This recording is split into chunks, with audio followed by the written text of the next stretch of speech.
Hey guys, Mr. Ottavio again.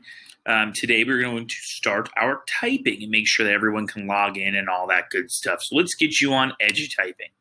I will post these class links in the individual conversation if you are live. If you're not, you have them right here. So you can just click on the button that corresponds with your course, 8B, 7A, 6A, 6B. This will automatically send you to the sign up page, and then all I have to do is approve it and you'll automatically get added in, okay? What we're going to do is you're going to sign in with Google. That way that your WCPS's email will be your automatic login. It should sort you out that way with your first name and last name already built in. Hopefully that works. It worked for me. Doesn't mean it's going to work for you.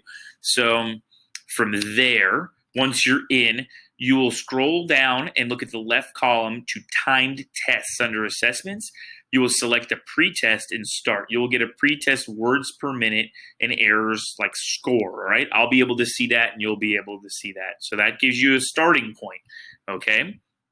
Once you're done with the pretest, you should be able to kind of scroll up to the top left and it should say foundation units, alphabetical keys and symbols, home row and reaches, and you'll do lesson 1, home row, space bar, and the enter keys, and you'll press start, okay?